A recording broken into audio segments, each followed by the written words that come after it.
Bonjour à tous, que la paix soit avec vous, mais pas tout de suite, car nous sommes en guerre et l'Afrique ne peut plus accueillir toute la misère du monde.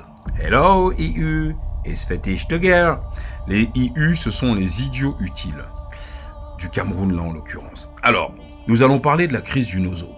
Regardez la documentation qui est là-haut. Vous avez le lien de ce document. Vous avez le lien de ce document dans les commentaires. J'ai publié dans les commentaires. Donc, pas la peine de m'envoyer des messages fétiches. C'est dans les commentaires. Vous remontez, vous trouverez le document. Nous allons parler de la crise du Nozo. Alors, elle vient d'où cette crise? Alors, d'après les gars de je ne sais où, PCRN, MR6, ouais, pas bien, ouais, l'argent, enfin bon. Vous connaissez la chanson, je vais pas revenir là-dessus. C'est ceux-là qu'on appelle les idiots utiles. Alors, nous allons aller dans le monde réel. Pour contourner le leadership de la puissante Chine, depuis 2014, la Banque mondiale a consacré 1 milliard de dollars pour dessiner et faire la cartographie minière de l'Afrique, du continent africain.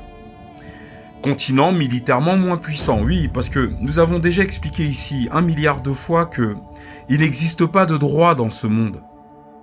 Ton droit à toi, c'est ta capacité, ton droit en tant que nation, c'est ta capacité d'exercer la force. On respectera ta force, pas la justice. Dans ce monde, on ne respecte pas la justice. Vous pouvez demander l'avis des Palestiniens actuellement. C'est ainsi que géologues et spécialistes de la Banque mondiale explorent secrètement le continent. Le résultat des découvertes est ahurissant de positivité. Entre autres, au nord du Mali, voilà, ils ont découvert, je sais pas moi, le plus grand gisement d'eau. Bon, on va pas parler du Mali. On reviendra pour nos frères du Mali dans une prochaine vidéo où je porte un bonnet comme celui-ci. Ils ont fait des recherches au Cameroun. Eh oui. Eh oui.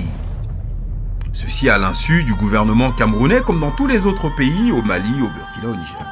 Au Cameroun, en explorant seulement 3 régions sur 10, les géologues ont découvert plus de 300 minerais, tous différents des uns des autres, avec des gisements dépassant tout entendement. Ce qui fait du pays de Paul Biya un vrai scandale géologique. Puisque dans les autres pays, on trouve 3, 10 ou 30 minerais différents classés dans la catégorie des terres rares. Mais au Cameroun, ils en ont trouvé plus de 300. Devinez dans quelle région? Devinez dans quelle région? Devinez dans quelle région? Bah oui, bah le Nozo est dedans. Comprenez maintenant? Vous êtes aussi toc-toc là, dans vos têtes. C'est parce que les salles de classe... Bon. Le nombre est appelé à évoluer à la hausse au terme de l'exploration des autres régions camerounaises. L'information est remontée au niveau des multinationales qui l'ont naturellement gardée secrète. Implication des découvertes. Le maintien des légitimes propriétaires dans l'ignorance totale est un principe cardinal chez les responsables de la Banque mondiale et des multinationales. Les légitimes propriétaires, c'est qui? Bah, c'est le peuple camerounais. C'est celui-là qu'ils sont en train de massacrer au Nozo, avec des mercenaires qu'ils font venir de partout. Ben oui. Voilà. Les zones riches doivent être conquises sous forme de crise sécuritaire. Je répète, les zones riches doivent être conquises sous forme de crise sécuritaire. Je lis le document. D'accord ? Ainsi, pour combattre les djihadistes dans le Sahel, l'armée française s'installe confortablement au nord du Mali, dans le cadre de la fameuse et interminable opération Barkhane. Vous voyez, voilà. Vous comprenez, normalement, je suis censé arrêter la vidéo au bout de 4 minutes, j'ai tout dit là. Mais je sais que le Camerounais est têtu, surtout les bêtes là. Oh, c'est compliqué. Voilà. Donc il n'y a pas une histoire de dialogue national. Tous ceux qui vous parlent de dialogue national sont des vendus. C'est aussi simple que ça. C'est pas les Camerounais du Nozo qui prennent les armes. C'est la Banque mondiale et les multinationales occidentales qui sont en train de vouloir occuper le terrain sous forme de crise sécuritaire.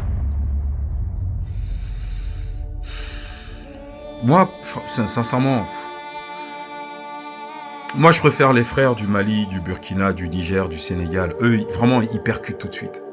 Mais les Camerounais, je comprends pas. Je sais pas tous, mais... Waouh, quand même, je sais pas. Alors, au Cameroun, la ruée vers les terres rares est à géométrie variable. Au Cameroun, la ruée vers les terres rares est à géométrie variable. Le triangle du sage Paul Biya est attaqué et pris entre trois feux.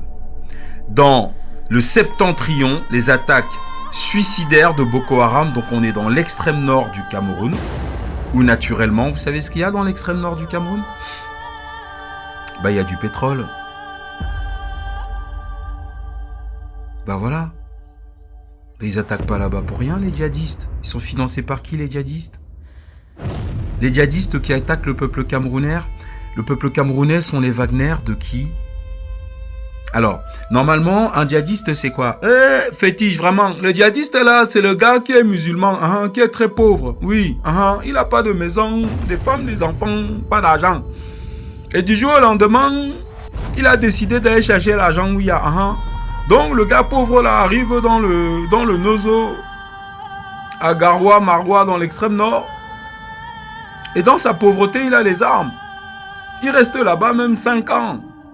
Les munitions, on ne sait pas où il a trouvé. L'arme est tombée du ciel. Je vous jure qu'il y a des Camerounais qui pensent comme ce que je viens de vous dire là. En fait, le djihadisme est un fait occidental. C'est leur Wagner à eux. D'ailleurs, c'est pas moi qui le dis, c'est Hillary Clinton. C'est eux qui créent tous les mouvements, etc. C'est tout. C'est pour déstabiliser les États qui ne veulent pas coopérer. C'est tout. Le triangle du sage Paul Biya est attaqué et pris entre trois feux. Dans le septentrion, les attaques suicidaires de Boko Haram. À l'est, les rebelles Séléka tentent une percée avec en pointe les déserteurs tchadiens Baba Labé et Abdoulaye Miskin. Voilà.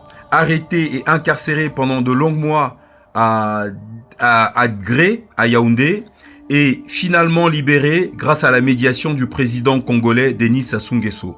La main scélérate tapie dans l'ombre va poursuivre sa sale besogne en allumant un nouveau foyer de tension dans les régions du nord-ouest et du sud-ouest du Cameroun. La main scélérate, c'est celle de l'Occident, c'est l'Occident. Quand on dit l'Occident, c'est tout le monde blanc en général, d'accord? Et en Afrique francophone, la France en premier chef, naturellement, d'accord? Voilà, et donc qu'est-ce qu'ils vont faire? Ils vont venir au Cameroun. Pourquoi? Parce qu'il y a du pétrole dans le Nozo. Et putain, il y a des terres rares. Voilà, maintenant vous venez de comprendre la crise du Nozo. Mais il y a d'autres documents que l'on pourrait vous présenter. Il y a énormément de documentation sur ces questions-là. Tenez par exemple, Jean-Jacques Braun de l'Institut de recherche et de développement vous parle du comportement géochimique et minéralogique des terres rares, du thorium et de l'uranium dans le profil labéritique d'Akongo. Devinez où? Le sud-ouest du Cameroun. Voilà. Ça aussi, je vous le mets dans les commentaires. Vous voyez? C'est-à-dire qu'en fait, les problèmes que nous avons sont pas à ce niveau-là. Ça, c'est le niveau des Maurice Kamto, comment il s'appelle, Cabral Libye. Non, les problèmes sont là. Et notre chef de l'État, là, il combat les problèmes à ce niveau-là. Il ne se roule pas dans la boue avec les asticots. Lui, il combat à ce niveau-là. Donc, il faut que vous rejoigniez le combat pour la souveraineté du Cameroun. Le combat, c'est pas la démocratie, c'est pas les projets structurants. Ah non, arrêtez d'être con, en fait. Ouais. À très bientôt chez les fétiches de guerre.